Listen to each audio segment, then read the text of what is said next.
talking about? A memory of a crime that I committed. A memory of murder. You really think Mr. Edgeworth killed... I don't believe it. Not Edgeworth. Some painful memory has been troubling him recently, but he'd never take someone's life. Never. Nick. Yo, how's everyone doing? What do you think of my performance today? I had him swooning in the aisles, huh, Maya? Swooning? Me? Oh, yes, I do remember feeling faint. Right on! Tell me the truth, it was like love at first sight, right? Right, Nick? Huh? Me? Well, maybe my heart skipped a beat or two. I think you can do better than that. Come on, I saved Edgeworth in there, dude. Edgy! You guys should be bowing before me. Yeah, bow before your hero. Larry, you really helped out in the trial today. You did. If you weren't there, Larry, I'm sure Mr. Edgeworth would have been found guilty. But seriously, Nick, that boat shop caretaker guy's pretty suspicious. But Edgy ain't off the hook yet. Way to spoil the mood, Larry. Hey, I'm just a guy sitting in the audience, you know? But from where I was sitting, Edgy seemed pretty edgy. I mean, do you really know he's telling the truth about that night? Nick? I don't know. But what I do know is I'm going to believe in you two until the end. Us two? Edgeworth and who else? You mean me, right? Nah, he means me. Right, Nick? Yeah, you, Larry. Not me? But why you, Larry? Huh? Actually, yeah. Why me, Nick? Enough with the silent treatment. Nick, why do you trust Mr. Edgeworth so much? I mean, he's changed recently, true, but when we first met him, he was kind of a jerk, don't you think? You didn't know him back then. Back when he wanted to become a defense attorney. Wait, was that when you two were classmates? Yes, in grade school. They saved me. Miles and Larry. They saved me and I'll never forget it. That's why I became a defense attorney, you know? What? Hey, Larry, what's he talking about? Huh? Sorry, I kind of forgot. Okay, Nick, out with it. I'm going to hear this story today, and that's final. Okay. It's kind of a long story, so hang in there. It was the very end of 3rd grade. I was on trial. A class trial. A class trial? You remember, Larry. Spring, end of 3rd grade. A kid in our class got his lunch money stolen. Lunch money? Our school was really small. Every month, kids would bring in an envelope with money for lunch from home. Huh, I see. Anyway, this kid's envelope disappeared, with $38 still inside. Oh, yeah, now that you mention it, I do remember that. I can see why you'd forget, though. You were out of school that day. Anyway, the envelope had been stolen during PE class. I was coming down with a cold, so I'd skipped PE that day. I was the only one not in class. So, they thought you did it? Yeah, the kids in class said I should be put on trial. Trial? So the next day, we held a classroom trial, with me as the defendant.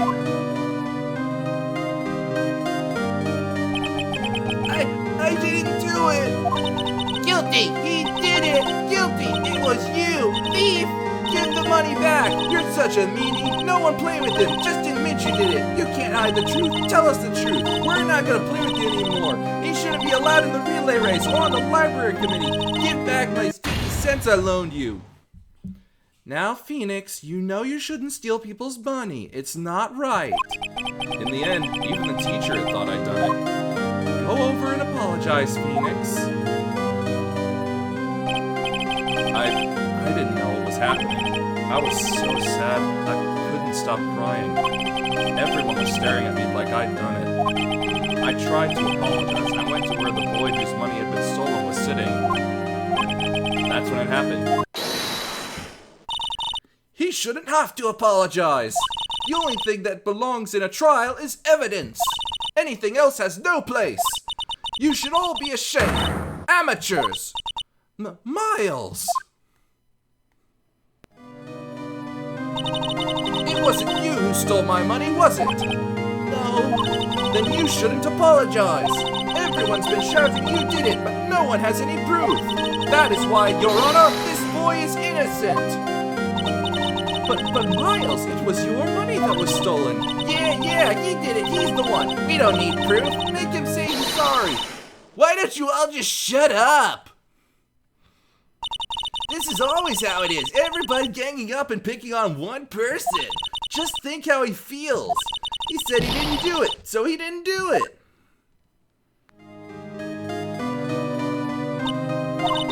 Very well. I will replace the money myself. This class trial is over. That's how it happened. After that, the three of us were the best of friends. Wow, I had no idea. Yeah, I had no idea either. I mean, I forgot. That's when I learned what it meant to be alone. Totally alone, without a friend in the world. You did a good thing, Larry. Yeah, well, I was just lucky that I took the day off from school. If I'd been there, they would have thought I'd done it. So I took it kind of personally, see? When something smells, it's usually the butts. Anyway, Edgeworth and I talked after that class trial. That's when I heard his father was a defense attorney. I remember his eyes would shine when he talked about his father. I'm going to become a defense attorney, just like my father. A famous defense attorney. Then a few months later, he suddenly transferred to another school. The DL6 incident. Right. I'm not sure, but the transfer probably had to do with his father's death. That's so sad. It was several years later when I heard Edgeworth's name again. There was an article about him in the newspaper. The headline was something like, "Dark Suspicions of a Demon Attorney." Fabricating evidence, manipulating testimonies, covering up facts. The article said he'd do anything to get a guilty verdict. Anything. But why? What happened? I mean, that's not the Edgy I used to know at all. That's what I thought too. I tried to get in touch with him, I don't know how many times. He never replied. I guess he didn't want to see his old friends. I couldn't just drop it though. I wanted to meet him, to learn why he had become who he became. That's what I decided. Wait, you don't mean... That's why? That's why you became a defense attorney? To meet Edgeworth? If I was a defense attorney, I knew he'd have to meet me, whether or not he wanted to. In court. Edgeworth believed in me, and I believe in him. He's in pain, and no one's on his side. I'm the only one who knows the real Edgeworth. I'm the only one who can help. Whoa, Nick. So is that why you helped me out for free? Yes. I helped you because I believed in you. Except I don't remember saying I'd do it for free. Aw, Nick! Nick! We have to save Mr. Edgeworth if it's the last thing we do, okay? Right. It very well may be. First there's that rental boat shop caretaker. We need to find out who or what he is. I'd settle for who. I guess I can clean out some of this evidence I no longer need. Oh, okay, let's go.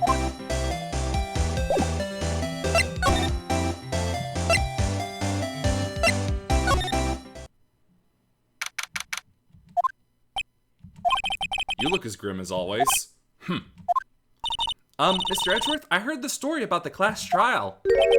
Class trial? What do you mean? You don't remember? No, I don't. Your lunch money was stolen, wasn't it? In 3rd grade? Lunch money? Oh, right. Yes, I seem to remember something like that. Nick, I think you're the only one who really remembers. Well, it probably only really mattered to me anyway. Hey, Mr. Edgeworth, didn't you know? That trial was the reason Nick became a defense attorney. Ridiculous. Gee, thanks. That said, it does sound like the kind of thing you do. You haven't changed a bit, have you, right? So simple. To a fault, even. Well, maybe yeah, but I think you changed too much, Edgeworth. Perhaps. Hey, Edgeworth, why did you become a prosecutor anyway? You used to look up to your dad. You said you wanted to be a defense attorney, right? I couldn't let myself deny reality like you. What do you mean? My father was taken from me and you want me to defend criminals? I'm sorry, right, but I'm not that good of a person. One suspect was apprehended in your father's murder, right? Yes, the man trapped in the elevator with my father. His name was Yanni Yogi. He had to be the shooter, any way you look at it. Yet, he was found innocent. That defense attorney got him off the hook. That would be Robert Hammond. On that day, 15 years ago, the three of us were trapped in that elevator for 5 hours. When we were rescued, we all suffered oxygen deprivation. I had lost all memory of the murder. You lost your memory? Even now, I can't recall what happened in that elevator. That was the crux of Yogi's attorney's argument in court. He claimed Yanni Yogi had been not of sound mind due to the oxygen deprivation. Yogi was released due to a lack of evidence. Innocent.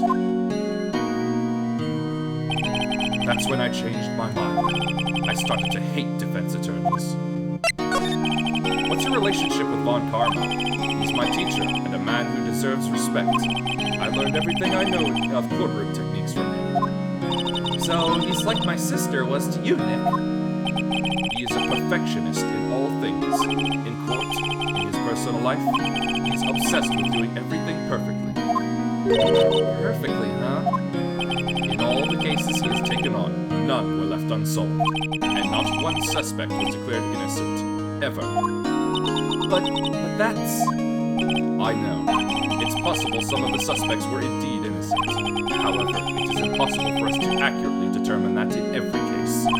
All Von Karma does is his job, to find the suspect guilty, perfectly. In any case, it's nigh well impossible to find a weakness in him. Should a weakness appear, he would do everything in his power to make it go away. Edgeworth, if what you're saying is true, you're headed for a guilty sentence tomorrow. He's right! Now's no time to praise the enemy, Mr. Edgeworth. It's a strange situation in which I find myself, I'll admit. No kidding.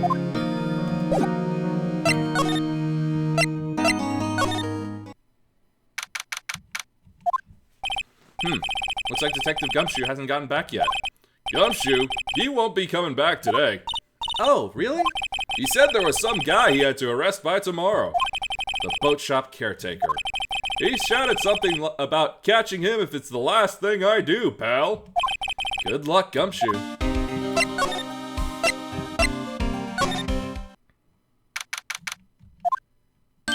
Hey, pal! Long time no see! Oh, Detective Gumshoe! Close one today, eh? I got so worked up I snapped my tie in half. Sorry about that. No problem, pal. Thanks to you, we now know who really did it. You mean the boat shop caretaker? Look, I'll make you a promise. I'll have that scoundrel in my custody by trial time tomorrow. Come what may. It's my duty to you as a police officer. Now I'm off to catch me a criminal. Detective Gumshoe sure is active today. Oh, one other thing. No one can go into the woods today. The woods? Where Lotta was camping? The woods are off limits to camping, and apparently the park ranger found out. He got pretty mad. No one can go in for a while. I guess Lotta's in a lot of trouble. Anyway, I'll be seeing you tomorrow.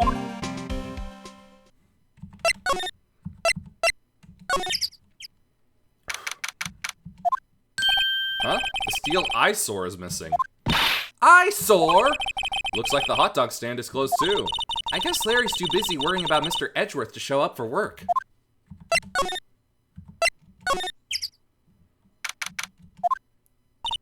That old caretaker got away. Yep. I never imagined he might be the real murderer. I'd know that clearing of the throat anywhere. Hello, what might you be doing here? Out for a walk, Ah, the days of my youth, like the scent of fresh lemon, you see. Mr. Grossberg, this is no time for idle reminiscing. Mr. Edgeworth's trial ends tomorrow. That is true, yes. But from what I saw today's trial, Edgeworth should be fine, right? Well, I'm not so sure about that. What do you mean by that? Well, I'm not sure. If you find anything out, come by my office at once. I might be able to offer you some assistance. Thanks. Bye. What do you think Mr. Grossberg was doing here anyway? Who knows?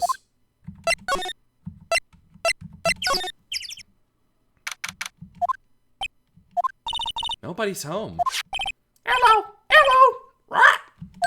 Hey, it's Polly. I wonder where your owner's gone, Polly. Hello! Hello! Rah! I can't believe he'd run off and leave his poor parrot to fend for herself. Hello! Hello! Rah!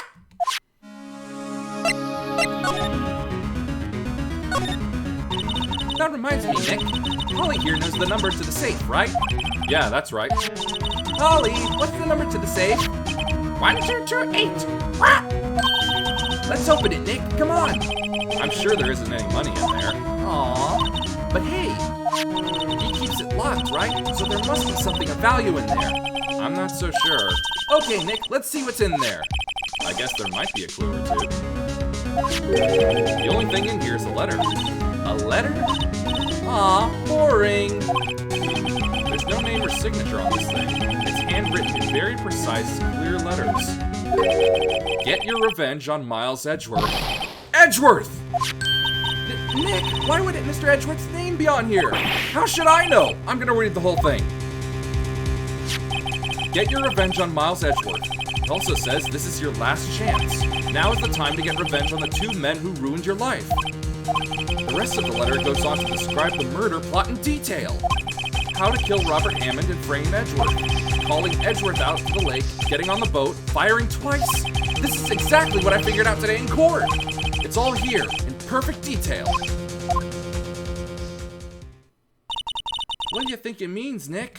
I don't know, but it looks like these are instructions for that caretaker. When he killed Robert Hammond and called out Edgeworth, he was following instructions. But who could have written that letter? And what does it mean to get revenge on Miles Edgeworth? Look, I don't know, okay? But one thing's for certain. This letter is an amazing clue.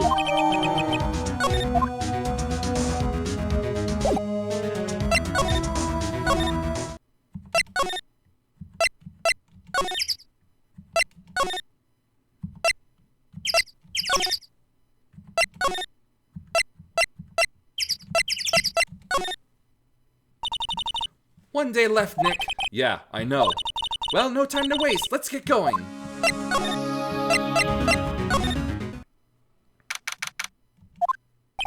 He's out, again.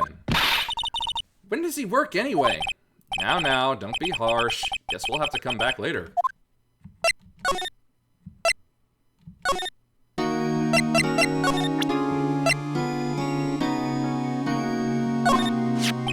Edgeworth, see this letter? This came out of the safe in the shack where that boat rental caretaker lives. I see.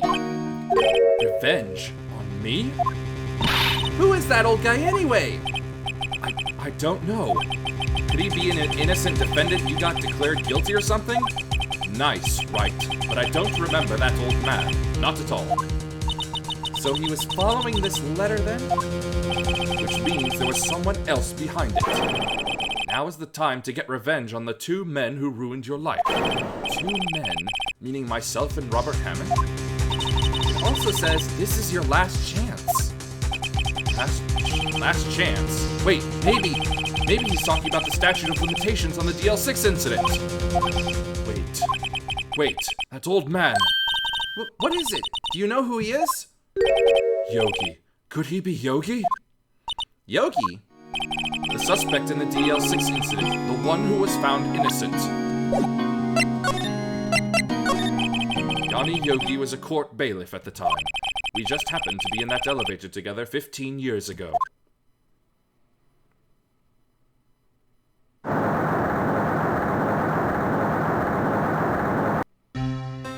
The quake was incredibly strong. Before I knew it, everything was dark. We were there for so long it felt like forever. The air thinned, and the darkness closed in on us in that little box. We became unsettled. Help! I can't breathe! Quiet! I said quiet! You're not making this any easier. I want to get out! Help! Get us out! Don't shout! You'll just use up more oxygen.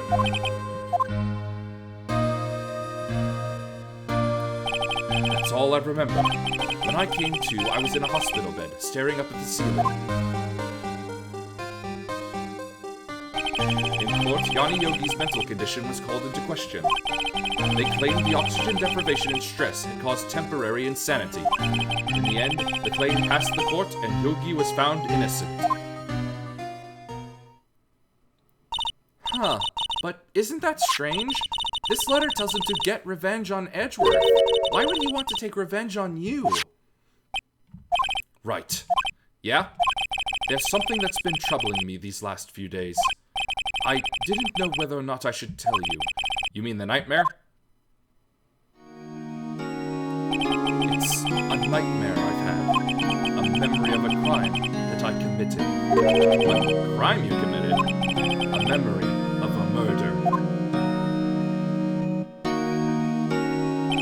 I think the time has come to tell all. For the last 15 years, I've had the same dream almost every night. I wake up in a fearful sweat every time. What kind of dream? It's a dream about my father's killing in the dark. Help! I can't breathe! Quiet! I said quiet! You're not making this any easier. I want to get out! Help! Get us out! Don't shout! You'll just use up more oxygen.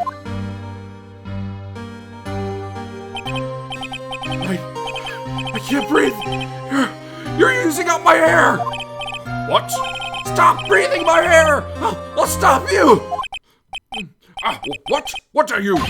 Stop breathing my air! No, Father! He's attacking Father! Then I see the pistol lying by my feet. I don't know if it was evidence from that day in court or the bailiffs. In a daze, I picked up the pistol. Get away! Get away from my father! Ah!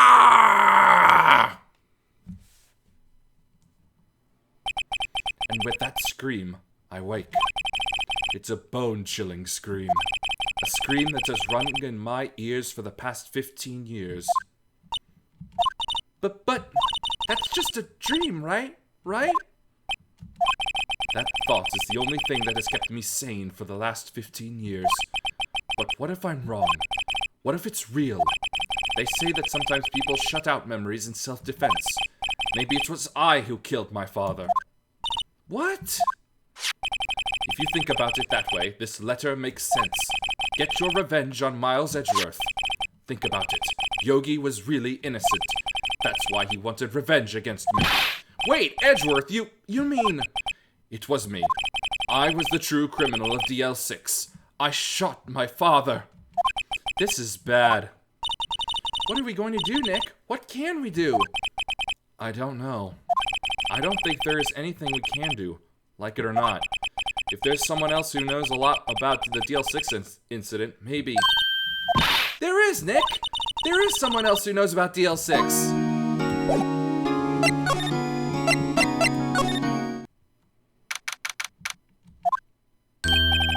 Mr. Grossberg! Ah, hello there. What's wrong? You look troubled. No kidding! I can't believe you're not! My. Just calm down and tell me what's happened. It's Mr. Edgeworth. He...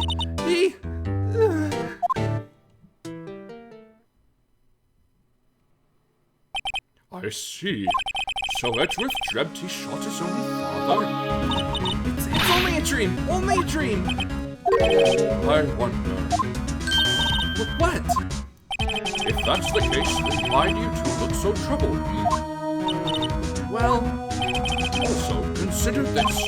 Yogi quite certainly holds a deep grudge against Miles Edgeworth. So deep he'd want to frame him for murder. This leads me to surmise that Mr. Edgeworth's dream was not a dream. It was real. to imagine. Miles Edgeworth threw the pistol to save his father. The pistol fired. The deed was done. No! I don't believe it! Yogi was suspected of murder, and his career as a bailiff was irrevocably wrecked.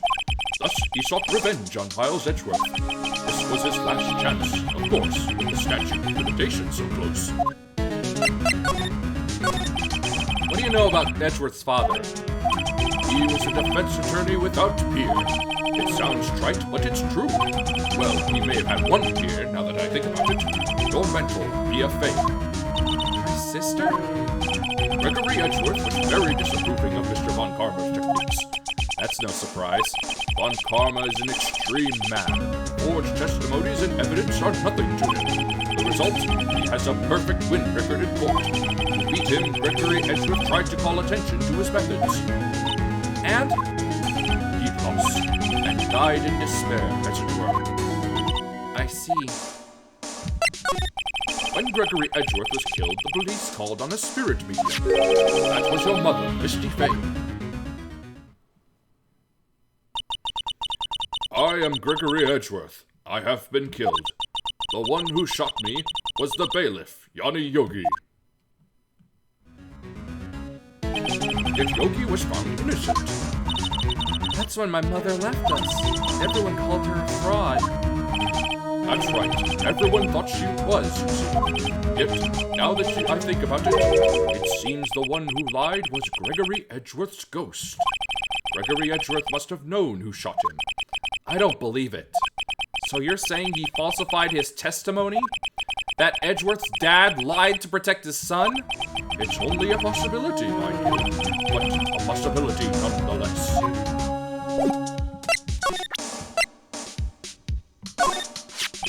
Oh, so this is the letter? It does seem that Yogi was following this letter when he killed Hammond. But why kill Robert Hammond? Hammond was a skilled defense attorney, but he defended clients not for their sake, but for his own. Huh? His own sake? He never trusted his clients, that one.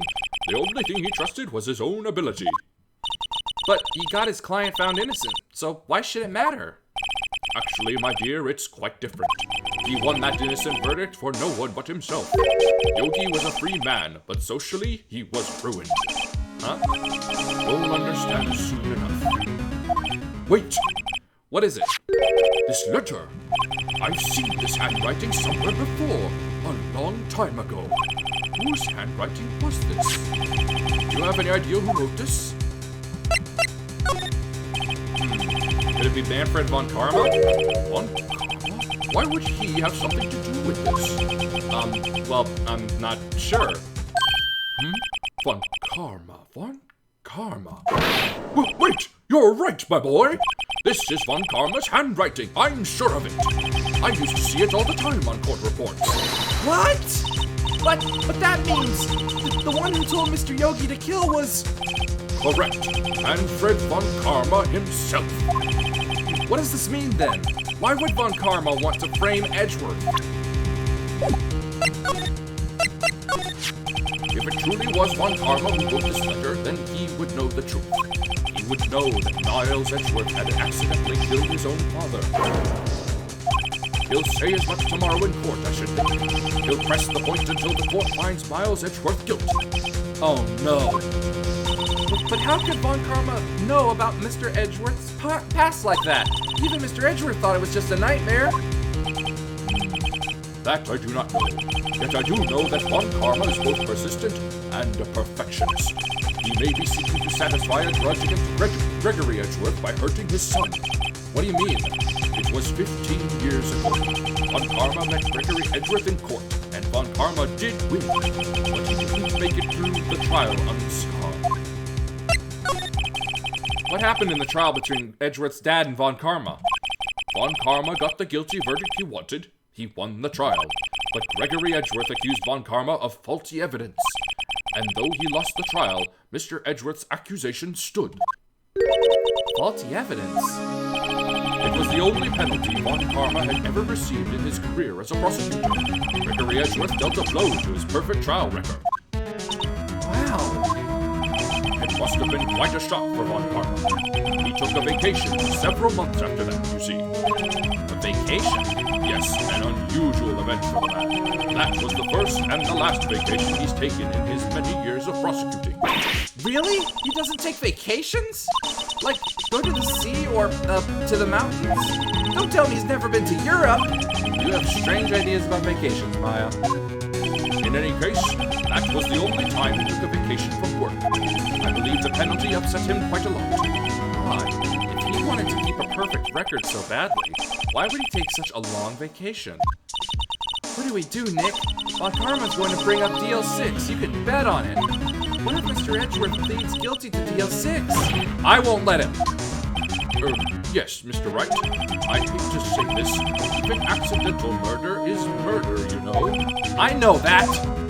I just believe in Edgeworth's innocence. I can't believe he killed someone. But Nick, Mr. Edgeworth admits it himself. His father must have lied to protect him from beyond the grave. I don't care! I know he's not guilty. Mr. Wright, if you say so, I suppose I could go check again. The police files might hold something of interest. Mr. Grossberg, thank you. I can't promise anything. In fact, I think the chances of finding something are slim. I understand. The police materials.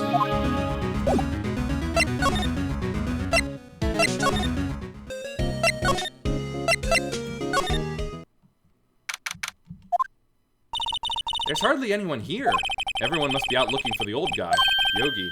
Ah, it's you! I don't think Gumshoe will be coming back today. He's staying out late looking for someone. Sounds like Detective Gumshoe is pounding the pavement for real. We were wondering if we could check out the records room again? Well, now I can't have just anyone wandering around in there. But I guess Mr. Von Karma's in there now anyway. You can go in as long as he's there. Von Karma? Yes, he just arrived, actually. Von Karma's in the records room. Nick, let's hurry!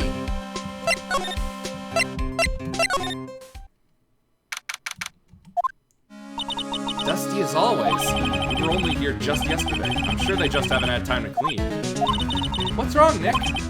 Nothing. I was just noticing that he isn't here. Von Karma. Huh? One of the drawers here is open. Someone must have been looking in it recently. The label says unsolved cases, evidence. Unsolved cases? Nick! The file for DL6, it's completely empty! What? What are you doing? What are you doing in here? Von Karma! You! How do you know my name? Huh? Have we met? What are you saying? We see each other every day, don't we? We're Miles Edgeworth's defense team. Defense team? I beg your pardon. You see, I rarely remember defense attorneys. They are like bugs to me. Needless things to be crushed. I could see how this guy was Edgeworth's mentor. Mr. Edgeworth is your student, right? A romanticist who still can't shed that veneer of amateurism. Just like his father, always second rate. Mr. Von Karma, you had an axe to grind with Mr. Gregory Edgeworth, didn't you? Me? A grudge against the mere defense attorney? Why? Because he dealt a blow to your otherwise perfect record? So you did. But what I don't get is, why did you take his son under your wing afterwards? The son of your most bitter rival. That, my dear attorney, is none of your business. Tomorrow will be the last day of this trial. It's been a while since I've had a defense attorney last this long. Still, you will lose in the end. Miles Edgeworth will admit his own guilt. His guilt of 15 years ago, you mean? You're quite the researcher. If you've done your homework so well, then certainly you must understand. You know what Miles Edgeworth will tell the court tomorrow. We were right. So Von Karma is going to bring up DL6 in court tomorrow.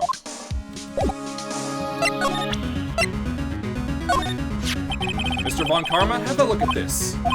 This was you, wasn't it? You instructed Yanni Yogi to commit murder. Yanni Yogi. How many years has it been since I've heard him called by that name? He's a fool. I told him to burn it after he read it. So you admit it! You wrote Mr. Yogi this letter! Yes, my dear defense attorney. Thank you for taking the trouble to bring it to me. You've saved me from a lot of needless hassle. What? Nick, what is that thing? A stun gun for self-defense, usually. Indeed. 600,000 volts will course through your body like a dog touching an electric fence. 600,000? Oh, don't worry. People don't die from it, usually. Now, give me the letter. No! No! Whoa, what are you? Nick, run! Ah! Maya! Out of my way!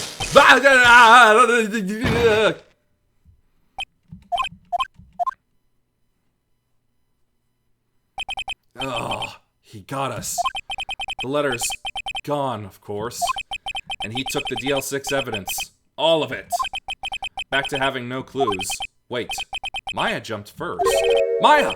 Is she okay? Maya! Maya, open your eyes!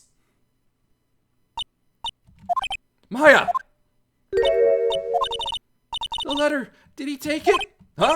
Oh, yeah, are you okay? I couldn't stop him. I jumped as fast as I could, but one shot from that thing knocked me out cold. I'm useless. I'm no good as a lawyer or a medium. I can't even call my sister. Not even now, when we need her the most. I wish I hadn't woken up at all. Maya! There has to be some way I can help her. I'd better do something about her self-confidence first. Maya, she's holding something. What is that? A bullet? DL6 incident, evidence number 7, taken from the heart of Gregory Edgeworth. I remember. Von Karma was holding this when Maya jumped him. I'll prove it to you, Maya. You're most definitely not useless. I'll prove it to you in court tomorrow.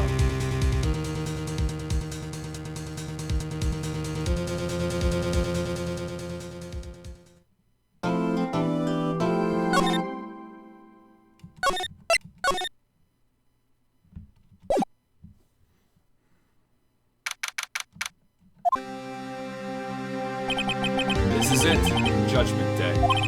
Today, things are going to get settled at last. A lot of things. Whoa! What's the big idea? Sorry, Nick. I only touched your shoulder. I guess the shock hasn't worn off from my run-in with the stun gun yesterday. Anyhow, today's the last day of the trial. Good luck, Nick. Yeah, thanks, Maya. Edgeworth is looking glum as always. I hope Von Karma doesn't push him too hard. Whoa! What are you doing? Sorry, I'm sorry. I just thought I'd cheer you up with a pat on the back. Maya, maybe you should go outside and discharge? Right, good idea. Try not to electrocute anyone on your way out. Whoa, pal! What's gotten into that girl? Detective Gumshoe. Morning, Mr. Edgeworth. Good morning. How did it go, Detective? Have no fear. As promised, I've captured our runaway caretaker. I just brought him in. Took all night, pal. Thanks, Detective Gumshoe. You must be tired. Actually, after that shock I got on the way in, I feel pretty good. Yogi says he's forgotten his own name, but that has to be a lie. Why would he want revenge on Edgeworth if he couldn't remember his past? He does remember, and I'm going to prove it.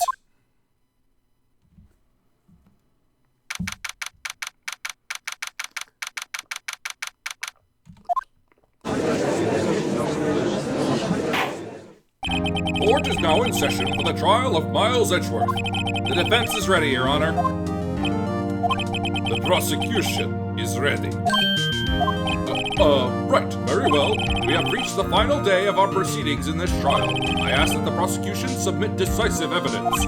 Understood. Come on, don't be awed into silence by every little thing he says. Very well, Mr. Von Karma, your opening statement. Right.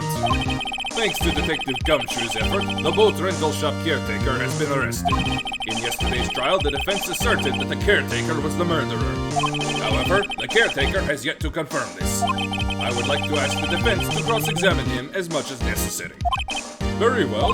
Please bring the witness into the courtroom.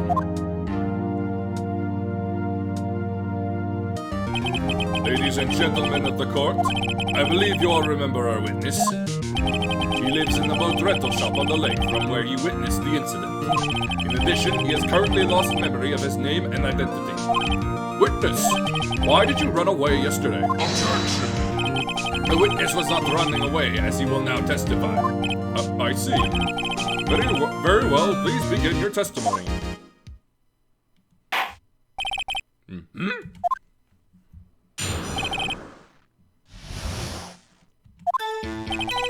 I'm really sorry about just leaving yesterday like I did. But I wasn't running away or nothing. I went to buy some food for Polly, see? I figured I got nothing to do with this incident anyhow. I need one of those motive things, right? And I don't got one. So my testimony yesterday stands as is. Very well. Let's begin the cross-examination, shall we? He has to know his name. Yanni Yogi. You're Yanni Yogi, and I'm going to prove it.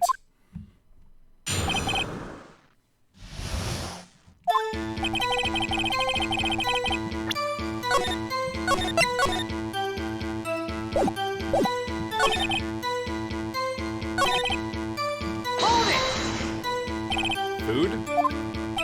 Well, Polly's a bit of a gourmand, you see. She only eats these high-quality bird pellets from France. They only have them in the big pet shop downtown. But you weren't arrested until this morning. Why didn't you go back to the caretaker's shack? Well, I kind of got lost, you see. The witness has trouble remembering things sometimes. When the police apprehended him, he was on his way back to the shack. Yeah, right. Nice tripod, Karma. No one's going to believe that. I see. So he was lost. Please, Your Honor, come to your senses.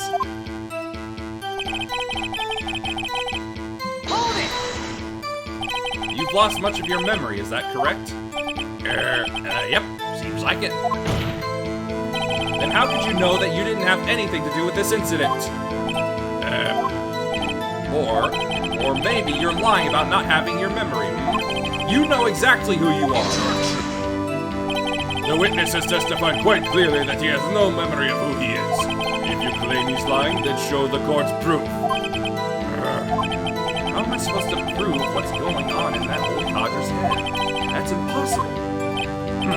I'm glad you've come to your senses, Mr. Wright. Very well, witness, please continue.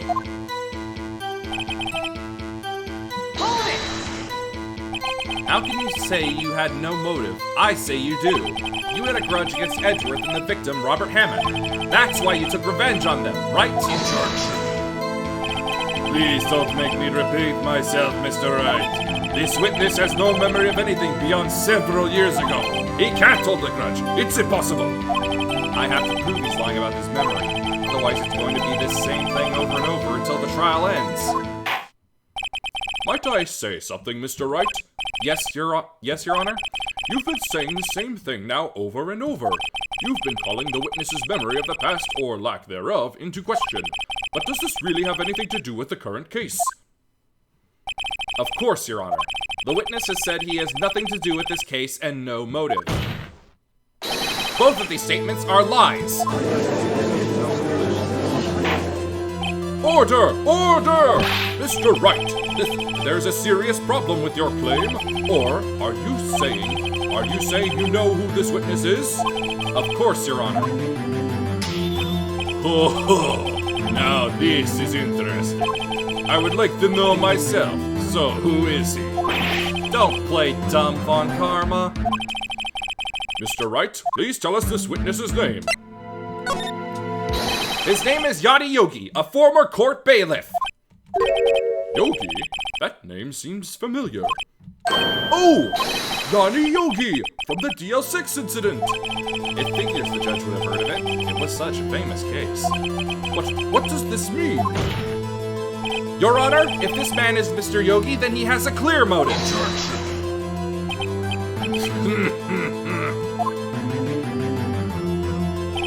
Jumping to conclusions again, Mr. Wright. This man, this witness is Yanni Yogi? Fascinating. However, how do you propose to prove this to the court? This is a court of laws, you may recall. You need proof. And allow me to repeat once more that the witness has lost his memory. This is it. I have to do this now. If I can't prove he's Yogi right here, right now, then I've got nowhere else to go. Sure. Nick, how are you going to prove it? How can you prove that he's Yanni Yogi? It's okay. It's actually quite simple. Your Honor, please take this man's fingerprints. Then we'll compare them to the fingerprints on file for Yanni Yogi 15 years ago. I see. That makes sense. Huh? I'm so very, very sorry, Mr. Wright. Why? The witness has no fingerprints. What? What? No fingerprints? You see, before I worked as a caretaker, I worked at a chemical plant. I burned my fingers working with the stuff. Yep. What? Yogi, you sneak!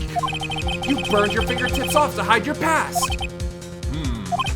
Well, if the witness has no fingerprints, I guess we will not be able to prove his identity. No! Well, what will you do, Mr. Wright? It seems that the case has been decided, no? No! I know what happened. I know everything. I just can't prove it.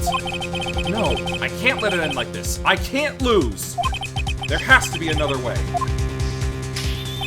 There is no one who can testify as to who this witness is. No one! Nick, what are we going to do? I didn't even consider that he might have erased his fingerprints. What do I do? Well, Mr. Wright, perhaps you'd like to cross-examine his parrot for a little comic relief, Yeah, very funny. You're a sore winner, Von Karma. Wait a second. Cross-examine his parrot? What is it, Nick? No, you're not going to. Your Honor! The defense would like to take Mr. Von Karma up on his proposal. Take Mr. Von Karma up on my proposal? Exactly, Your Honor. I would like to cross-examine the witness's pet parrot.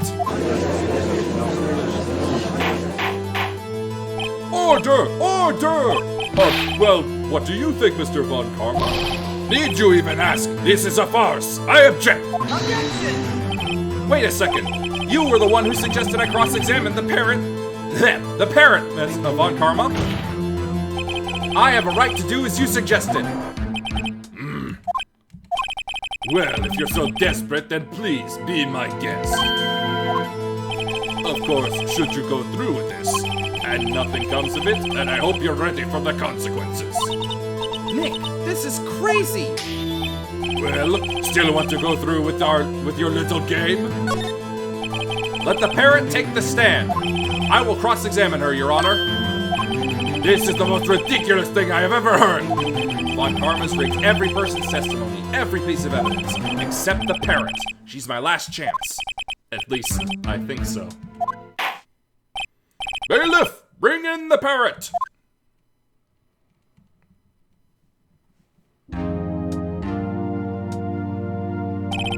That's quite a bird. Please tell us your name. Name! The witness is ignoring me. It must hurt to be ignored by a bird. Ahem. Very well, witness. Who is your owner? Please, testify for us.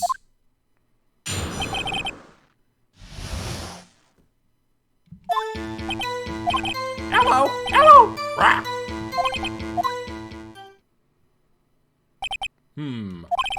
Certainly the most concise testimony we've had so far. Very well, begin your cross-examination. Right. What are you going to do, Nick? I don't know. What do we do, Maya?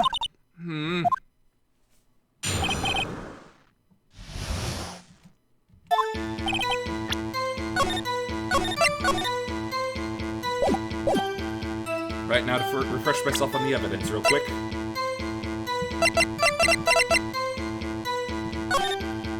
Right. Case summary. And suspect data. Okay.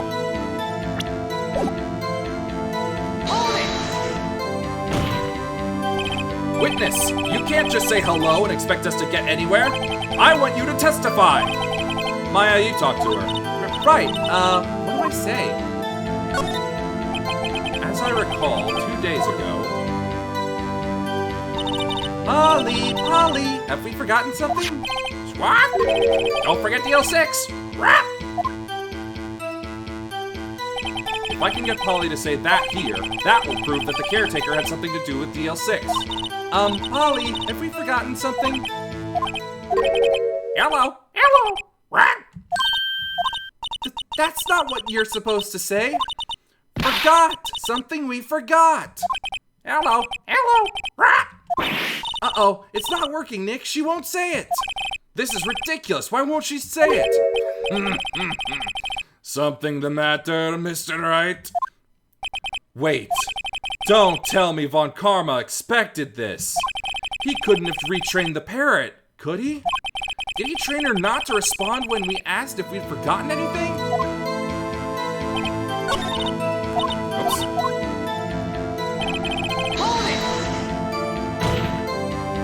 Witness, you can't... Okay.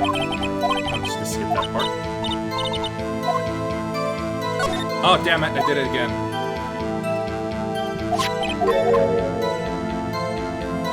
And yes, I do. I'm trying to make this a one-man show play thing, so I'm not exactly interacting much at the moment. It's a dream project of mine that I've had to truncate down to just me.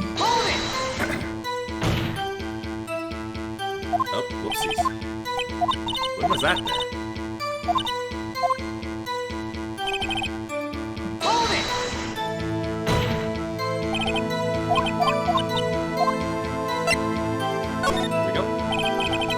Get her to say her name? Polly, what's your name? Polly. Mr. White, I think we've established that this parrot is named Polly. Does this have anything to do with her owner's identity? Yes, it does. Ha!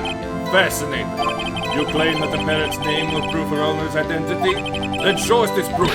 Nick, don't you think you're taking the bluffing a little too far? Listen, we're not here to answer the question of who is the caretaker. We're here to prove that he is Yanni Yogi. All we have to do is tie the name Polly to Yogi. Your Honor, the proof that the parrot's name revealed the caretaker's identity is... Take that! The DL6 case file? That's quite a large file you have there. Which page is this proof on then? Show us or stop wasting our time. Very well, Mr. Wright, please show us the page. Where in this file is the information connected to this parrot's name? It's on the suspect data page.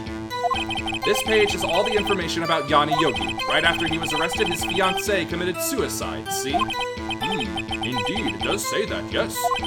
What was his fiancée's name? Polly Jenkins. Polly! Exactly, Your Honor. He wanted to remember the name of his fiancée who had committed suicide. That's why he named his parrot after her. I see. I guess that is possible. Objection! Bah! A mere coincidence, that's all. My granddaughter has a dog she calls Phoenix. Well, Mr. Phoenix Wright, does this make you my granddaughter's fiancé? She's only 7 years old. Indeed. Alone, it is a little weak for evidence in a murder trial. We would need some other corroborating evidence. Where am I going to find that? Nick, we're getting closer. One more. We can just get one more piece of evidence. Right. But what? Very well, witness. You may continue. Damn it.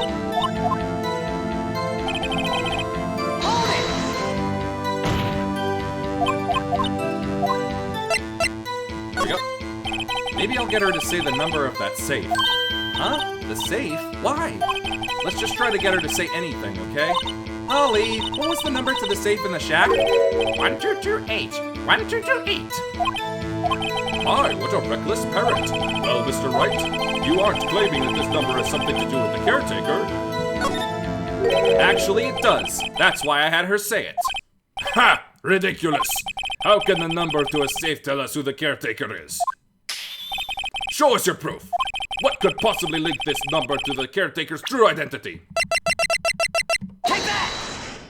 The DL6 case file? What is this obsession you have with that case? He's Mr. Wright. Where in this file is something relating to that safe number? It's on the case summary page. The case summary? Specifically, the date on which the DL6 incident occurred. The date of the incident, December 28th. Why, that's today's date, 15 years ago. And the number on that safe is 1228. Oh! He used the date of the DL6 incident as the number for his safe, Your Honor. That's how important that date was to him. I see. It certainly is an interesting coincidence. People often do set their secret numbers to dates. Objection! Bah! This is not tangible proof! I set my ATM card's number to 0001 because I'm number 1. This has nothing to do with the date. Nothing! That's enough. I think we've reached a conclusion here. This is a mere coincidence, that's all. True, that is a possibility. However, two coincidences at the same time seems more like a pattern to me. What are you saying? Summon the caretaker of the boat shop. Immediately.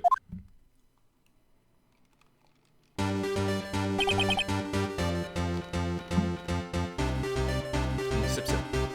Witness, tell us your name. Objection! Wait! This witness, he doesn't remember. No, it's okay.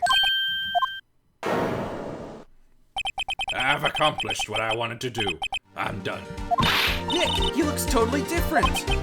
This is the real Yogi, I think. Finally. He's been acting feeble to hide his true identity. Acting for 15 years. Well, let me ask you again. Please state your name for the court. My name is Yanni Yogi. 15 years ago, I served as a bailiff in this very court. Order! Order! Yanni Yogi! So, was it you who killed Robert Hammond and tried to frame Miles Edgeworth for his death? Yes, it was me. I did it. They put me on the witness stand 15 years ago. Robert Hammond, he said I was mentally unsound. He told me it would make me innocent, get me off the hook. So, I pretended to have brain damage. I was innocent, really, but he didn't believe me. We won the trial, but I lost everything. I lost my job, my fiancé, my social standing. Then, this year, 15 years later, a package arrived. It was a letter and a pistol. The plan was written out in careful detail. It was a plan for me to take my revenge on the people who ruined my life. I didn't care who it said. I thought this was my chance. After 15 years, this was it. Finally, a chance to have my revenge on Robert Hammond and Miles Edgeworth. I have no regrets. Wait a moment! Revenge against Miles Edgeworth? What do you mean? I'm not at liberty to speak on that matter. Why don't you ask Mr. Edgeworth yourself? Anyway, I admit it. I was the one who killed Robert Hammond. On Karma, where is Mr. Yogi? Under arrest, Your Honor. I saw no room for error in his confession. Then, the defendant, Miles Edgeworth, is innocent, in this case at least. Very well. Will the defendant please take the stand? There are a few mysteries left unsolved. Still, you are cleared of suspicion for this particular case. So I would like to pass judgment on the murder of Mr. Robert Hammond. Any objections? I don't believe it. Why isn't Von Karma saying anything? Very well. This court finds the defendant, Mr. Miles Edgeworth.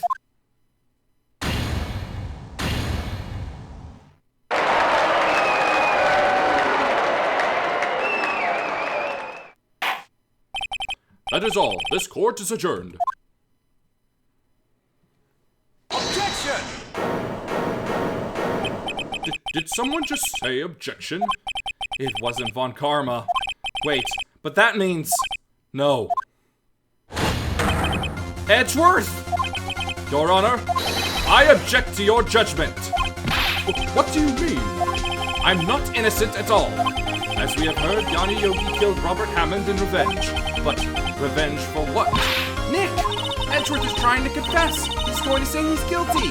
He's going to tell them he was the murderer in the DL6 incident. He's going to tell them he killed his own dad. Uh-oh, what do I do? Objection! The judgment has already been passed. I object to Edgeworth's outburst. Didn't something like this happen yesterday, too? I believe a certain witness raised an objection after a guilty verdict was passed. That would be Larry. We must hear this new statement. We must hear Miles Edgeworth. He's right. We have a duty to hear Mr. Edgeworth out.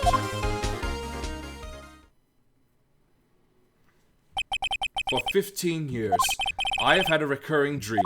A nightmare. It's only a nightmare. That's what I told myself.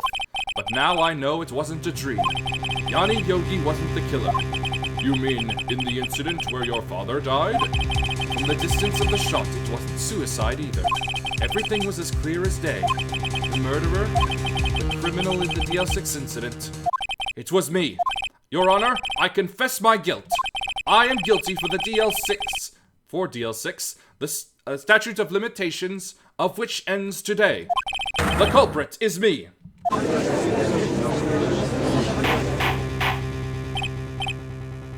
Just a moment, something's bugging me. I want to check.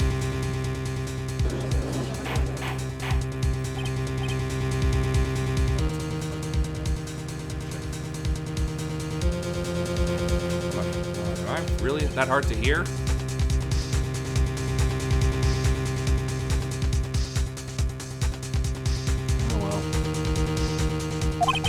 This is certainly unexpected. The defendant declared innocent is confessing to a different crime. A crime for which the statute of limitations runs out today. Actually, you know what? Screw it. I really do need to check this. You know what? Screw it. I really do need to check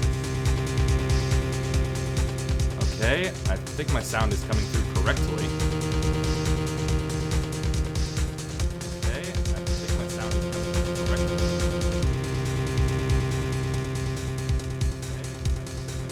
I'll just hope it's louder and later on. Okay. I'm not really sure how I should deal with this. Oops. Still.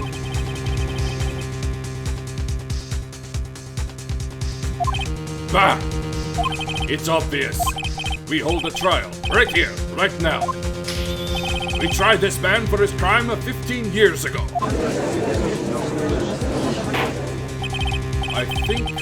I think I would like to take a 5-minute recess. During this time, I will consider the appropriate course of action to take. Court is adjourned.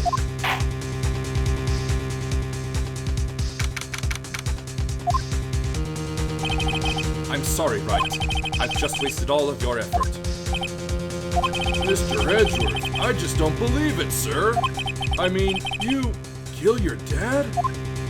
I didn't want to believe it myself, Detective, but it's the truth. I deserve to be punished. Murder is murder, no matter what the circumstances.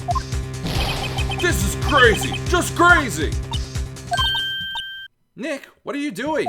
Huh? Oh, I was just reading through the court record once more. I'm getting my case ready. Your case? For what?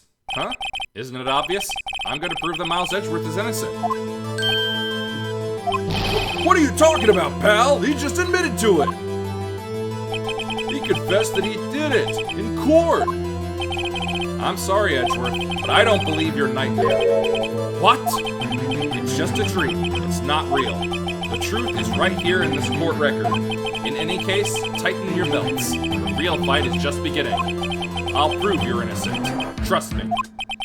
Right.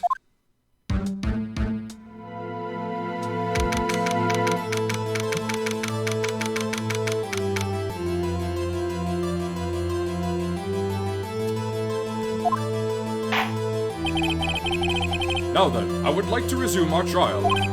Judge, Miles Edgeworth has admitted his own guilt. He has confessed his crime. Let us begin by hearing his testimony. Then, though pointless, let the defense do their cross-examining. The statute of limitations of the DL6 incident runs out today. Though it's unconventional for me, I'd like to run this one by the book. I see. Does the defense have any objections? No, Your Honor. Von Karma, you knew this was going to happen from the very beginning, didn't you?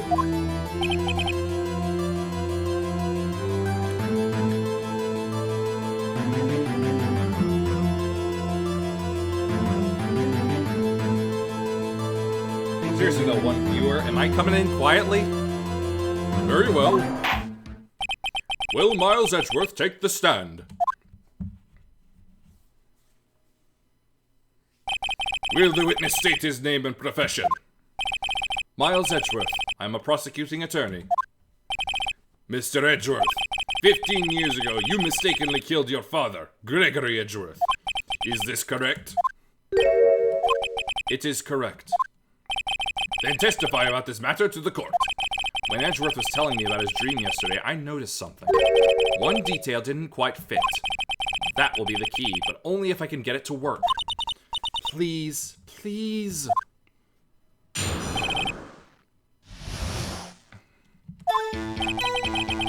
That day, I had gone to the courtroom to observe one of my father's trials. As we went to leave, an earthquake struck, trapping us in the elevator. My father and Mr. Yogi lost their composure and began to argue. Just then, something heavy fell at my feet. I picked it up and threw it at Mr. Yogi. I wanted them to stop fighting. A moment later, there was a single gunshot, then a scream. It was a terrible scream. I remember it to this day. That's all. And until now you thought this memory was a dream? We were stuck in that elevator for 5 hours. The oxygen in the elevator ran out and I lost my memory of the events. Bah! The same claim Mr. Yogi has made. Very well. Mr. Wright, your cross-examination, please. Yes, Your Honor.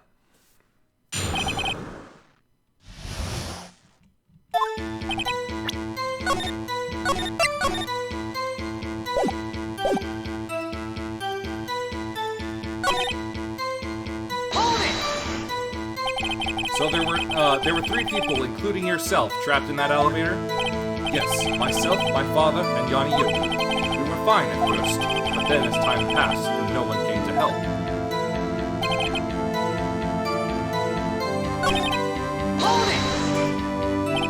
What was it? A pistol. I assume it was the bailiff, Yanni Yogi's.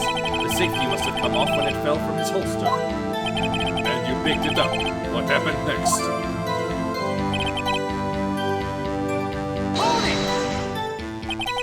Did you know it was a pistol when you threw it? I think I knew. I knew it was dangerous, but the air was getting so thick, I panicked.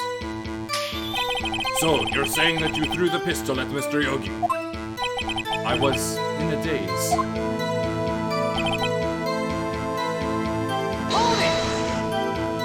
The gun fired once? Yes. I think after I threw it, I lost consciousness. Since then, they've echoed in my head every day.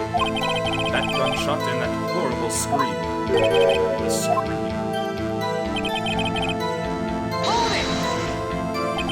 To this day?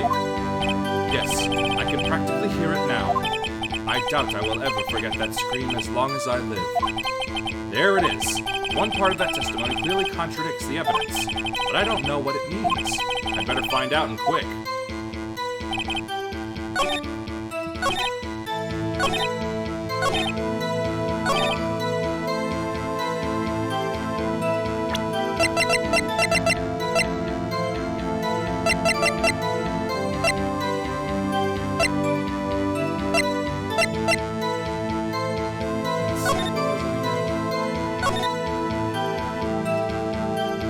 There it is.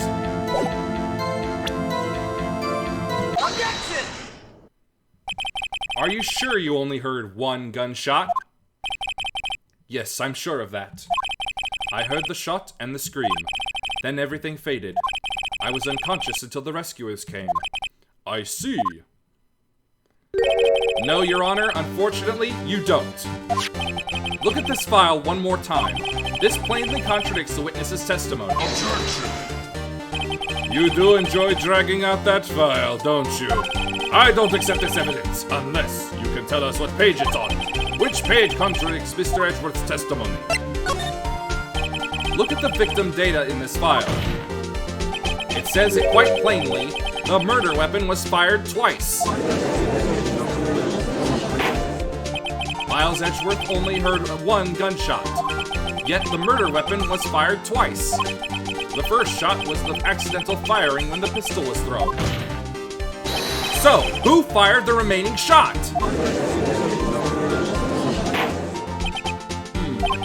Was there perhaps another shooter who fired that second shot? Your Honor, as I'm sure you're aware, this incident occurred 15 years ago. The evidence is dated. The pistol did fire twice. However, we do not know when that second shot was fired. It might have been fired the day before the incident. There is no proof that the second shot had anything to do with this incident. What? I see. You do have a point, Mr. Wright. The murder weapon was fired twice, as we have heard. Sure.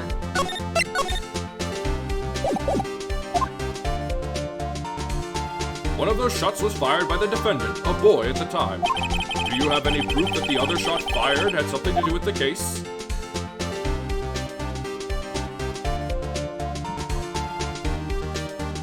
No, I don't think I need it. No, I better do it anyway.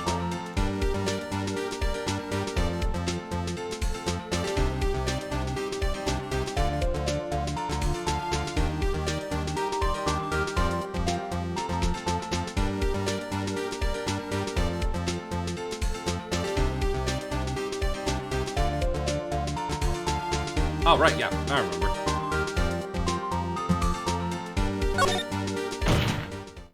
Your Honor, I think I will be able to show you proof. What? Impossible! Now, Mr. Von Karma, save your surprise for after you've seen the evidence.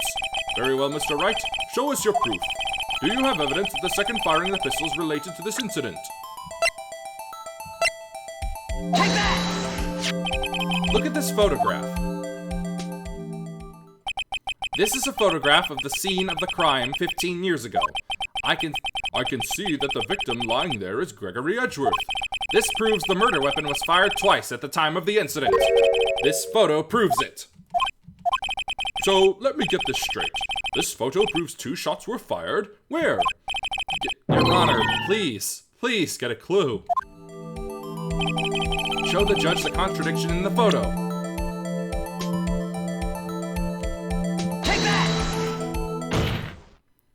As should be obvious, the contradiction is here. I see a bullet hole in the door. Your Honor, Gregory Edgeworth was killed by a shot from the pistol, yet there is also a bullet hole in the elevator door. We also know that the murder weapon was fired twice. Thus, someone other than Edgeworth fired that second shot.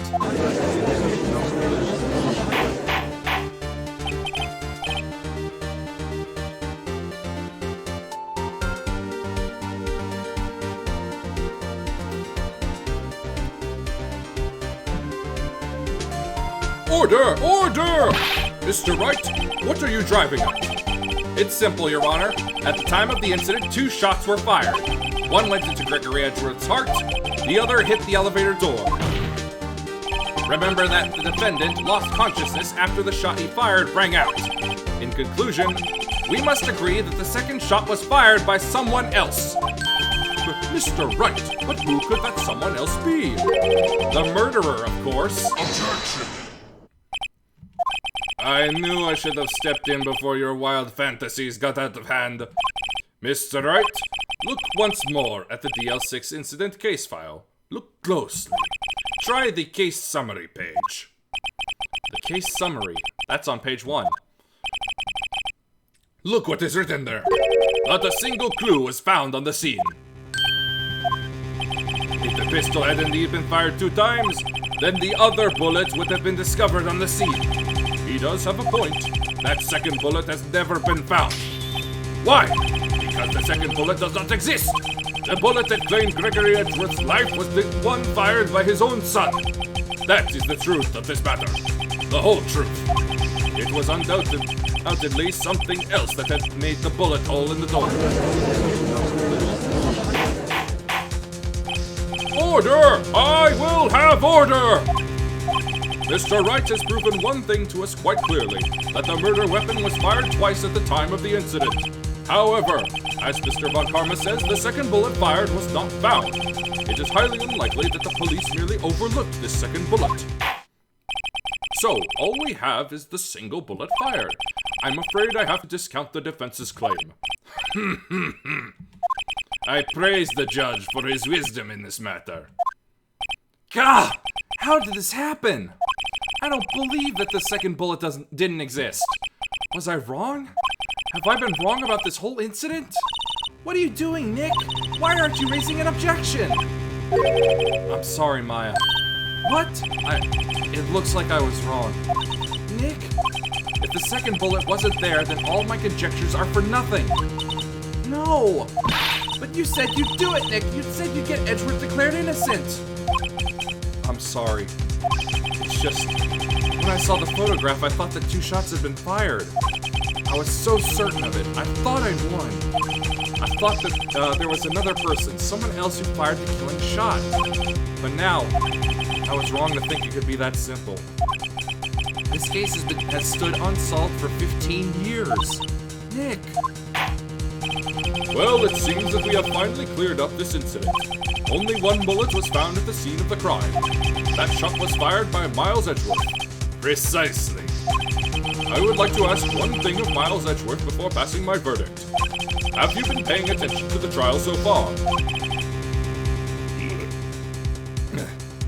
Yes, Your Honor. Do you have any objections? No. No, I do not. So you killed your father, though that was not your intention? Yes, I did. Oh no! He's accepted the guilt! Very well. The statute of limitations on the murder of Gregory Edgeworth runs out today. Therefore, I must pronounce a verdict on the defendant today, right here. Right now! Indeed. Does anyone have any objections? I've been here before. It's just like my first day in court. There's so many things I know I should be saying. My mind's gone blank. I can't find the words. Mr. Wright? Every lead I thought I had has been squashed. This is really the end. Edgeworth, I'm sorry. I closed my eyes. What was it that I had been doing all this time? Wasn't my whole life leading up to today? But now that I'm here, I know I've failed. Mia, I'm sorry. No, not yet. Huh? Maya? What? Object! Your only weapon. Are you okay, Nick? What's happening to me? I have to think. Wait, don't think. Act! Objection! Your Honor! I object!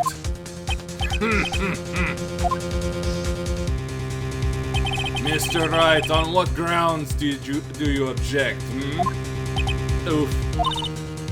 Nick! I don't know. His case is perfect. Oh no. Ah! It must exist. The second bullet. What? What did you just say? Nothing. The second bullet must exist? But where? Someone took it. It seems waiting is not going to produce us any answers from Mr. Wright. Wait, Your Honor! The second bullet! It existed! It what? But we've just heard proof that it did not exist. I realize that, Your Honor. I'm really grasping here. It's just someone took it from the scene of the crime. That's what happened. But who? The murderer! The murderer? Then tell us, just who is this murderer? I'm still thinking about that one. So the criminal took the second bullet, but why? Huh? First of all, how would they have found it? It's not easy to find a stray bullet, Mr. Wright. Was there some pressing need for the murderer to search for that bullet?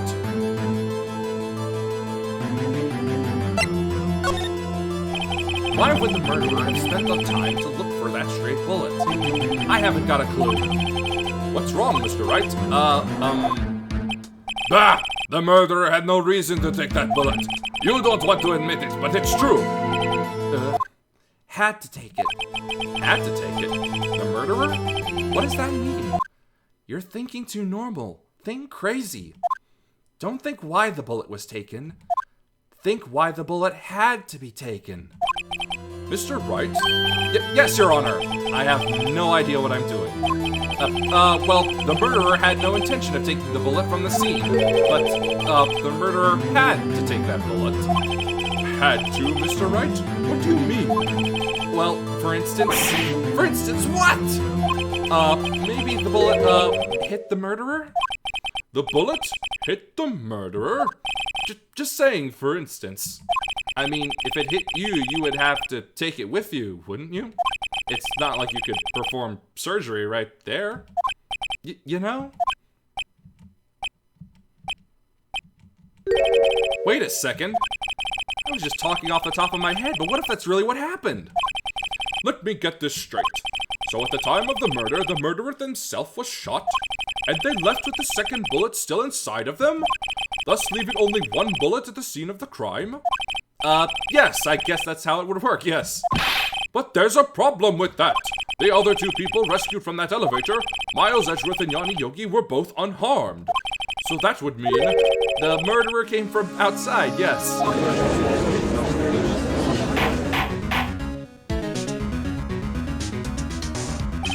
The two men fight inside the elevator. Trying to stop them, the boy picks up the pistol at his feet and throws it. The pistol discharges, and the bullet goes through the elevator door and hits the murderer outside. The boy loses consciousness. Then the murderer opens the elevator door and sees the men inside.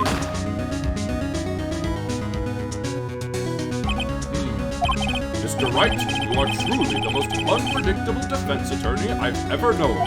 I can tell you're grasping, yet I cannot deny the possibility of what you say. Objection! What are you saying? Deny it! Deny it! No one involved with the incident was wounded. There was no murderer. No one was wounded at the time of the incident. He's right. I can't think of anyone. Hey, Nick? Huh? I just thought of something really crazy. Crazy? Remember what Mr. Grossberg said yesterday? Gregory Edgeworth dealt a blow to his perfect trial record. Wow. It must have been quite a shock for Von Karma. He took a vacation for several months after that, you see. Yes, an unusual event for the man. That was the first and the last vacation he's taken in his many years of prosecuting. What if Von Karma didn't take that vacation because of shock, but took it because he was injured? Which would mean it could only mean one thing. He was the murderer in the DL6 incident. He was the man who shot Gregory Edgeworth. It was Von Karma. Oh, man. Something wrong, Mr. Wright. You seem dazed. No, Your Honor. Well, you have indicated the possibility that the murderer came from outside. Can you give us the name of your suspect? Uh-oh. Should I come out and say it now? Your Honor, there is a suspect. One lone suspect. Well, this is certainly interesting news. Very well, Mr. Wright. Who is your suspect? Oh, my hands are shaking. What? Von Karma! Von Karma?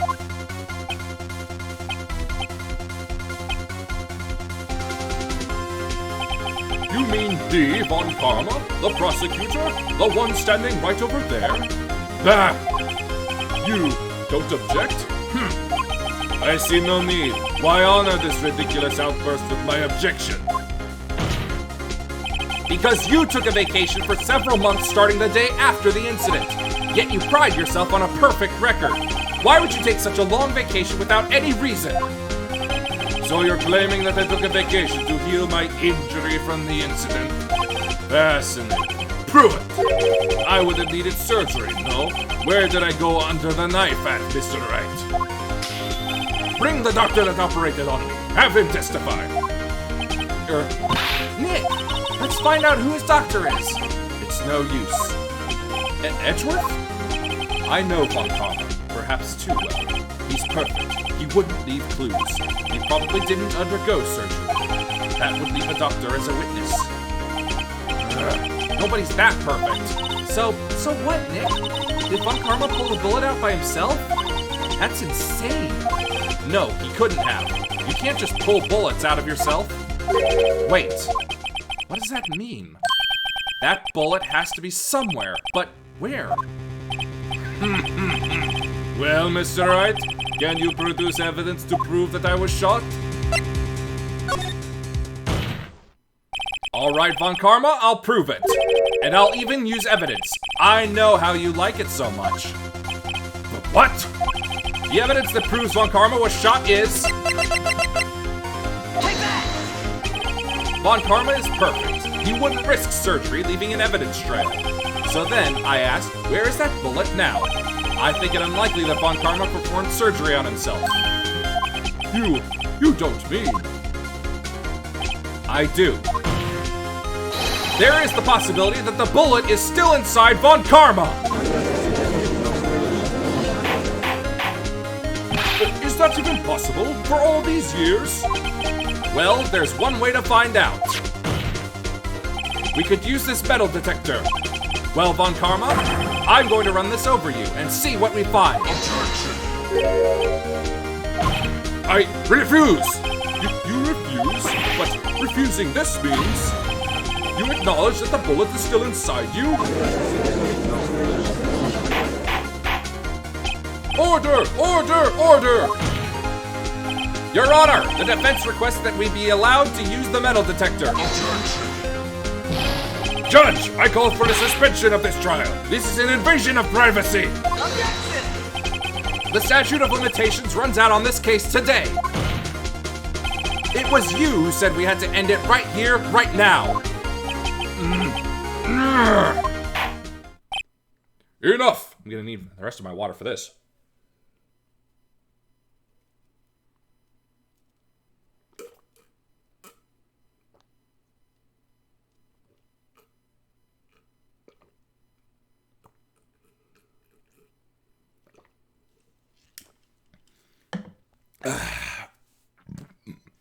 Okay.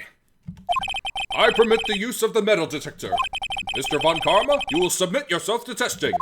Nick, what does this mean? I don't know, but we have to give it a shot.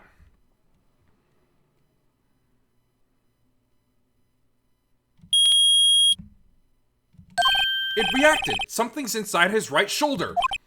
The bullet. Mr. Von Karma? You. It was you. I was afraid this would happen, and so I remained silent. Indeed, there is a bullet in my shoulder. However, it has nothing to do with this incident. What? I was shot in the shoulder long before the DL6 incident. I claim that the bullet in my shoulder has no relation to DL6. But Mr. Von Karma, can you prove that? Prove? I have no obligation to prove anything. It is Mr. Wright who must prove something here, not I. Mr. Wright? Well, can you prove it? Do this. Can you prove that the bullet in Von Karma's shoulder was from DL6? Of course he can. You don't have any of the DL6 evidence. That's because you took it out of the records room yesterday. With no proof, you cannot convict me of any crime. So sorry, Mr. Wright. No, I'm the one who's sorry, Mr. Von Karma. What? You were close. 1 day away from freedom. But you see, I have proof. What? Who would have thought you would dig your own grave trying to convict Edgeworth?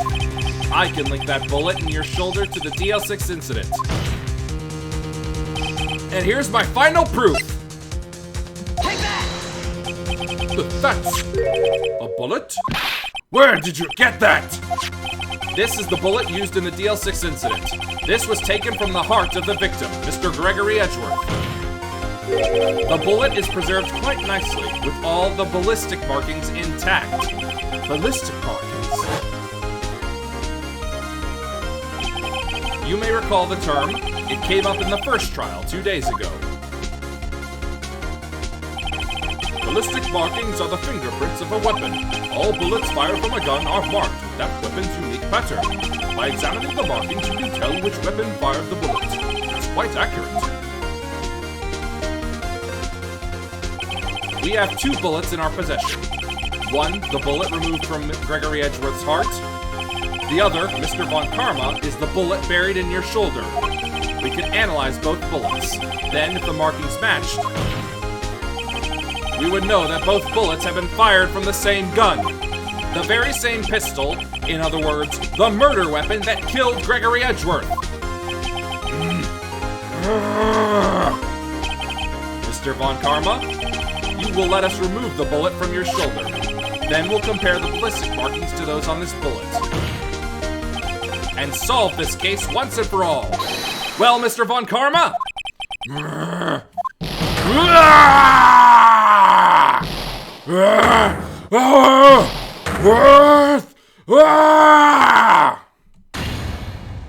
That scream. I've heard that scream before. Wait, I know! Help! I can't breathe! Quiet. I said quiet. You're not making this any easier. Stop breathing my air! I'll stop you! Stop breathing my air! Get away! Get away from my father!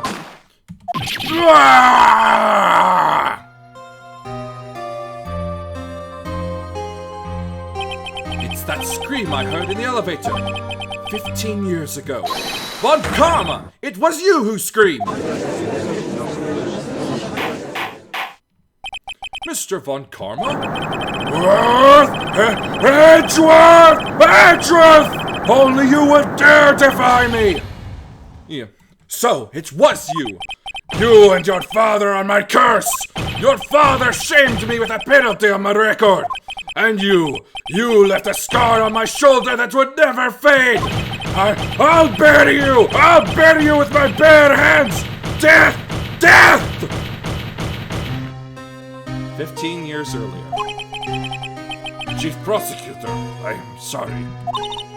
Von Karma, it's not like you to make this kind of error. I never would have thought that Edgeworth would be the one to catch you. I was careless. I'm sorry, but you will have to be penalized. I've covered for you in the past, but not this time. Edgeworth! It was a shock like none I had ever known. Me, penalized? It took hours for me to regain my composure. Suddenly, I found myself in the darkness. I was in the court records room. I must have wandered in there without thinking where I was going. The room was pitch black. The lights must have gone out. I went out into the hall and felt my way to the elevator. I pressed the button, but nothing happened. Then, there was a noise. I was in pain, a horrible burning pain in my shoulder. Just then, the lights came back on. The elevator door opened before my eyes.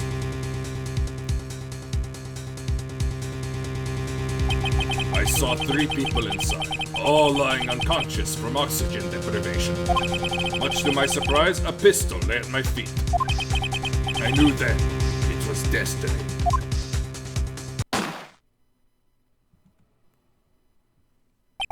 In his last moments, Gregory Edgeworth was still unconscious. He died, never knowing who had shot him.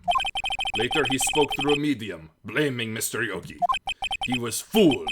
It was the perfect crime.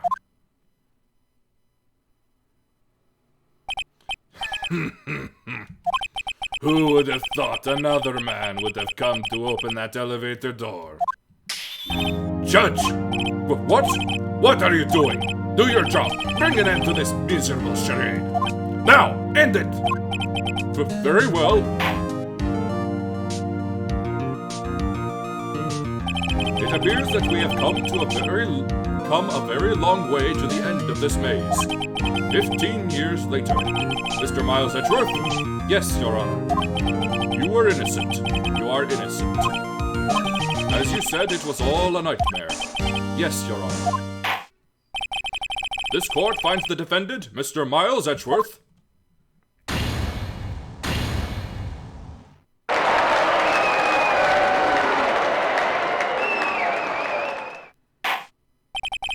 That is all. This court is adjourned.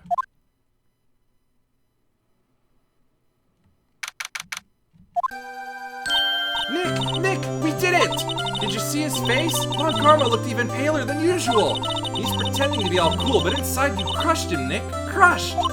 I gotta say, I'm impressed. It was pretty close, though. I was sure we'd had it. I know, I was on the verge of tears the whole time myself. But now it's all just a good memory. So, it's finally over, Edgeworth. Right. Yeah? I'm not sure how to say this. I know. Try thank you. I see. Thank you, right? Yep, you're welcome. I think you could have done better than that. Sorry, I'm not good at this sort of thing. You got a lot to learn, Edgeworth. She's got you there. Woo! Amazing, pal! You pulled through just like I thought you would. I'll never forget this. I owe you one, pal. And tonight, let's party. Dinner's on me. Yeah, my salary went down a bit this month, but who cares? See, Mr. Edgeworth? You should take a lesson from Detective Gumshoe. That's how you say thank you. I see. Ahem. Woo! I feel foolish. Don't worry, take it a little at a time. You'll get used to it.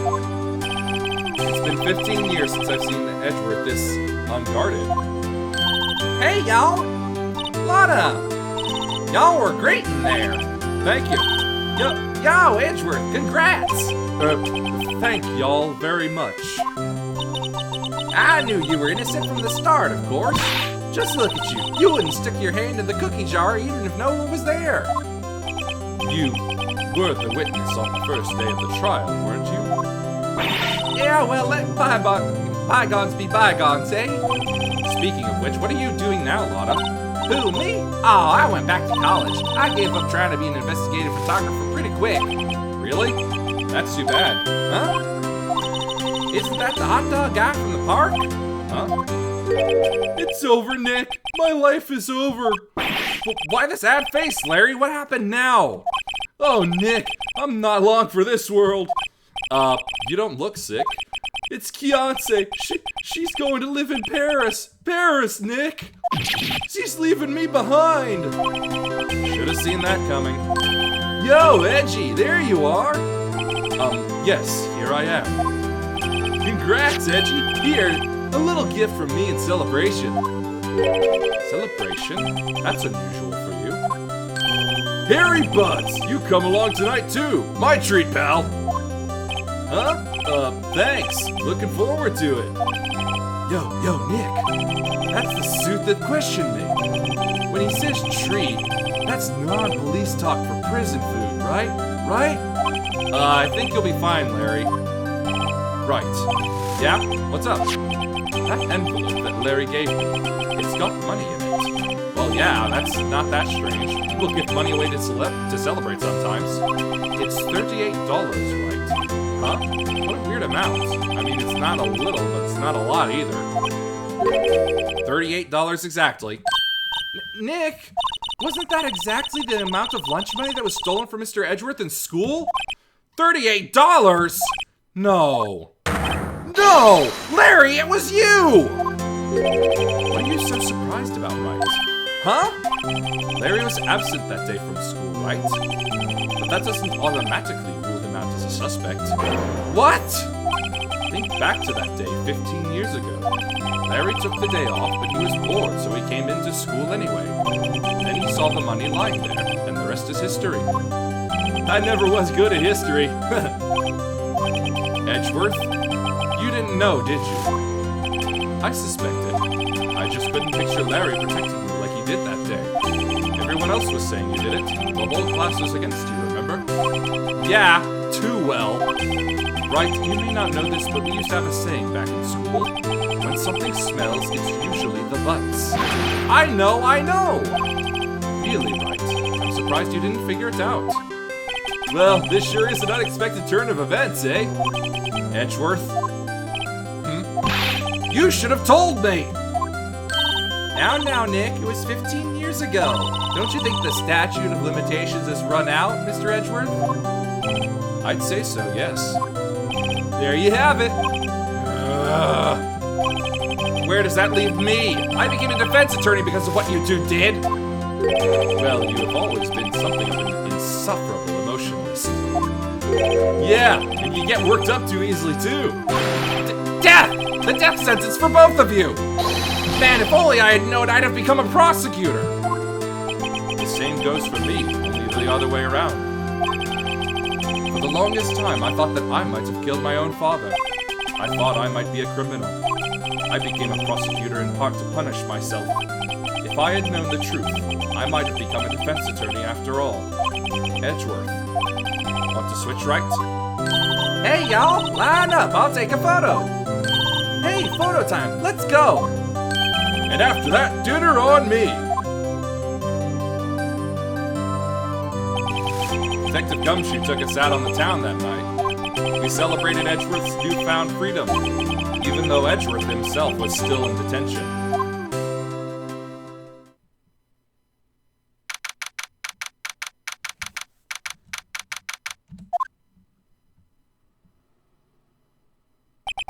Whoa, I went a little overboard yesterday. My head hurts. Huh? It's still only 5. Maybe I should go back to sleep. What's this? A letter? Good morning, Nick. You were really impressive yesterday. Seeing you, it made me think about what I'm doing here. I'm a spirit medium, in training, of course. I wanted to help Mr. Edgeworth, too. I wanted to help you, but I couldn't. I was useless. So I've decided to go back to my training. I'll become a full-fledged spirit medium, for starters. I couldn't say it to your face, so I left this letter. Goodbye, Nick. Goodbye? What time is it? Ah! The first trains for the mountains have already left! To the station!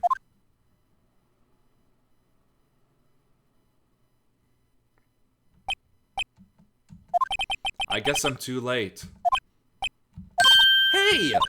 Nick! Maya! So, you're leaving? Yeah. It's hard being a spirit medium who can't talk to spirits. And I think you'll do fine without me, Nick. Be good, okay? Hold it! Wait! What? I never could have saved Edgeworth without your help. Huh? On the last day of the trial, I heard her. I heard Mia's voice. You heard my sister? Yes, only her voice, but still. It was at the very end when I thought we'd lost everything. Well, that's my sister for you. Detective Gumshoe helped, and Mr. Grossberg, and even Larry. I'm the only one who couldn't help. I was useless, Nick. But you were the one who stopped Miss Von Karma, Maya. Huh? I didn't do anything. All I did was wander around in a daze. Sorry, but I have evidence that you helped. Evidence? Take that! A bullet? Von Karma was convinced he had taken all the evidence pertaining to DL6. But you were the one who rescued the last piece of evidence we needed. This was the bullet that put an end to Von Karma. And you were the one who gave it to me. Nick. Thanks, Maya. I couldn't have done it without you. I'll be back soon. Huh? I'm going to complete my training and come back. Okay, I'll be waiting. Of course you will. You can't run that office by yourself. You're hopeless. I don't know about that. So, this is it. See you soon, Maya.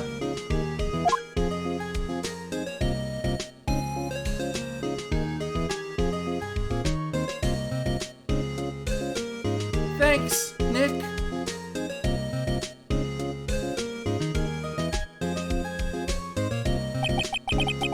And so my story ends.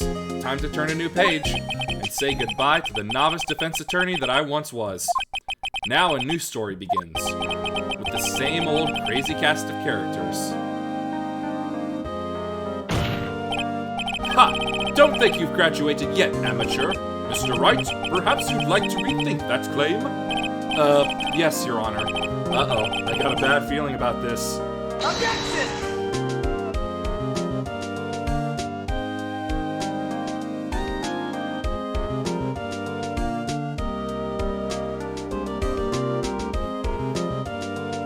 Hey, pal! Mr. Edgeworth came down to the precinct to wish me a happy new year. Talk about a pleasant surprise.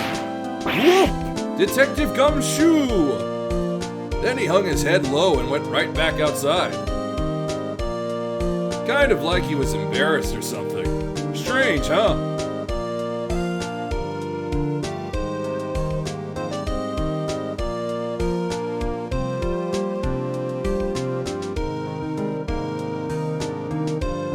Huh? Nick?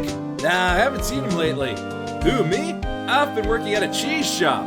That Missy's a nice lady, but she's not exactly what you'd call a cheap date. Huh? Oh, she's in Hawaii right now, yeah.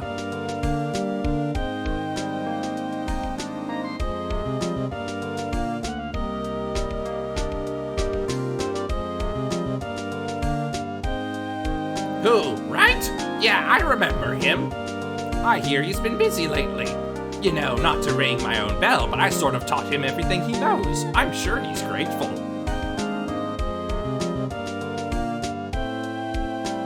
Yeah, I'll get to doing the first 2 episodes some other time.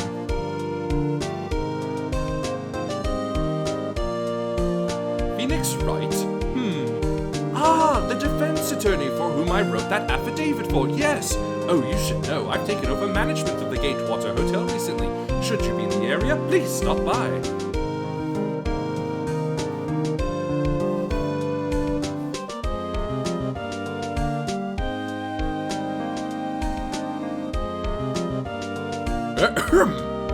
Oh, it's you. Phoenix Wright. Ah, Mia, yes, Mia's understudy, was he not? I wonder how he's doing. Haven't seen him of late. Ah, the days of my youth, like the scent of fresh lemon, you see.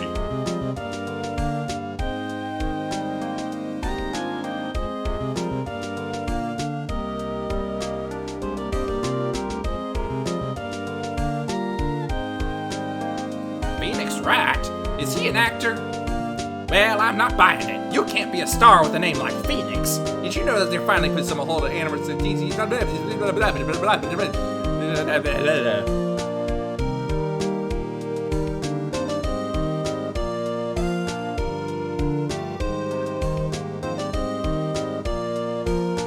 I'm pleased to announce the Pink Princess is a hit.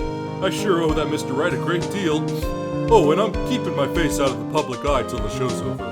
I wouldn't want to ruin any kid's dreams, you know?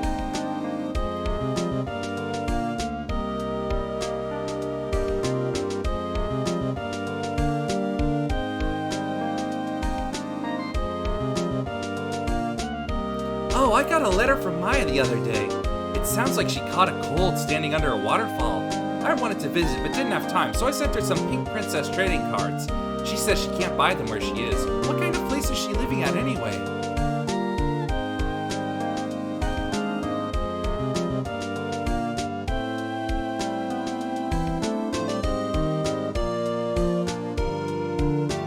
Right? Who's that? You want to talk? Let's talk Pink Princess. All right. But, you know, I snuck into the studio the other day, and I saw her, the one inside the Pink Princess suit. Ugh, what a dog. It was kind of a shock for a boy of my tender age.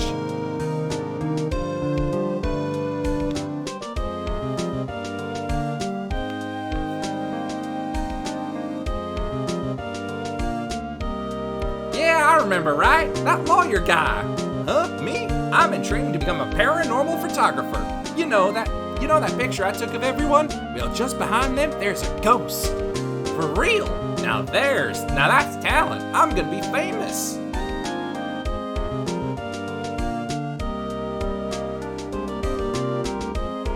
Oh, Shinji Mikami. That's the Silent Hill man. Aw, look at him.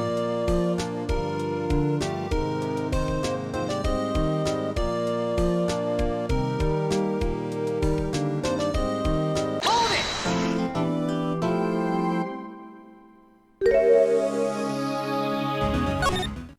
Oh, whoops. Nope. Oh, hold up. Dadgummit.